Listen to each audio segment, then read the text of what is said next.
Hey guys, it's Harley here with sort of an unexceptional video, but I just wanted to share this with you guys.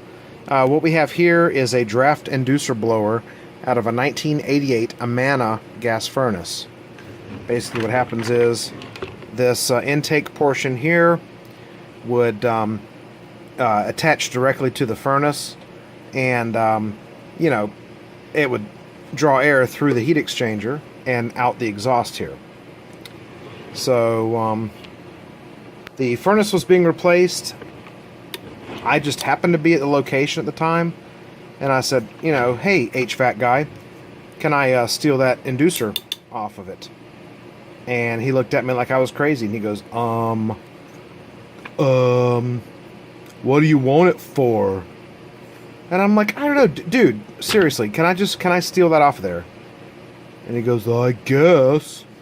So I grabbed the only tool that I had, which was a butter knife, and I took the screws out of the mounting points and grabbed this bitch off of there. So the main reason is this has a Fasco motor, and I understand these motors are like very expensive. I mean, they're like $100 to $130 for these motors, and it works perfectly fine. And they were going to literally take the entire furnace to the scrap metal plant and you know, sell it for scrap metal. So I said I can find a use for it because we have some fans, and I can always find a use for a fan. So here we go. It's works perfectly. You know, I need to clean it up a bit. I did go ahead and oil it, and this is a fan-cooled motor, so you don't have to worry about, you know, having external airflow over it. It's automatically fan-cooled, sucks in through the back, blows out through the sides here, and it moves a shit ton of air. It's got a 2-inch opening here. Actually, it's about a 2 1/4 inch, but I do have the adapter plate that fits on this that you know, uses it. I mean, that you can use it to put a 2-inch piece of PVC on there.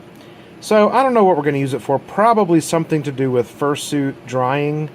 Maybe a small portable unit that we can take to cons easily in a small tote to use to dry heads and hand paws and stuff like that. But haven't quite finished, you know, cleaning it thoroughly. But I wanted to give you guys a quick run up here and let you see what it looks like. So here we go. Here is on. Yeah.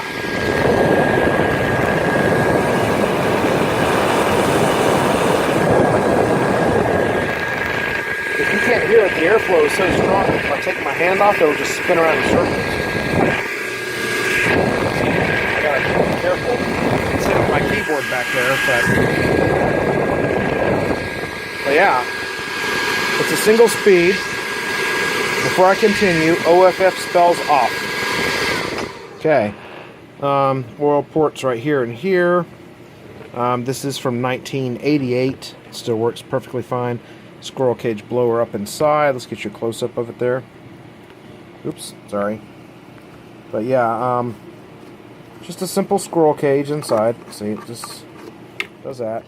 Here we have a vortex inducer airfoil that kind of takes the incoming air and begins to swirl it before it even hits the squirrel cage. Here's the label on the plastic blower housing. It is grounded, even though it's plastic, but I haven't hit the ground up yet. I just put it on a temporary cord for a purpose of making this video. Here's the motor information label, if I can get it to focus. Okay, so there you go.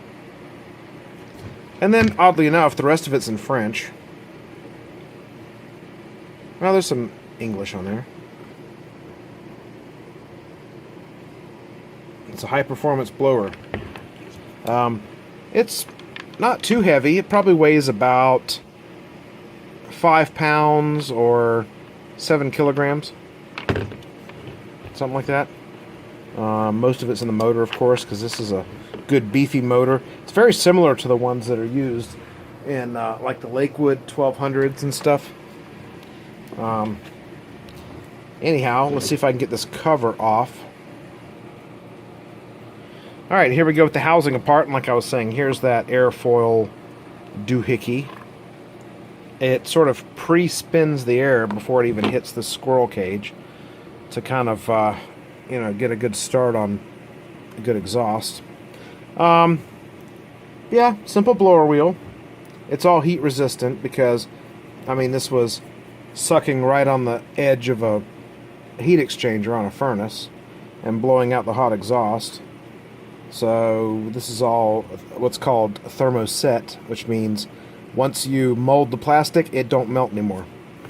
Although, a couple of spots here like that and up here seem to be a little melted where the metal bracket was holding it on to the output of the heat exchanger. But, you know, it's relatively clean. It's been used here in Pennsylvania, which means, you know, extensively, furnace-wise, for about the past 28 years or so, and still works great.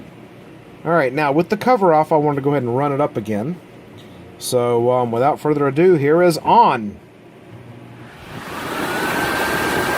Good night.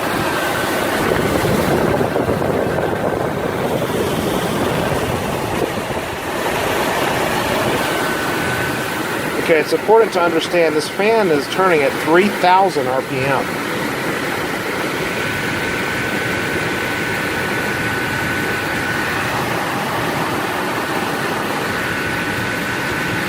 Okay, and off with your head. Right there is the, if you can see it here, try to focus in. I don't know why my phone has decided to not focus anymore when I command it to, but meh. 3,000 RPM right there. This is a 1.5 amp motor. It's a Fasco U21B, made in America. 115 volts, 60 hertz. It says lubrication of motor is to be performed only by a qualified serviceman. Oops. Well, I've been messing with fans for almost 40 years now. I guess I'm qualified.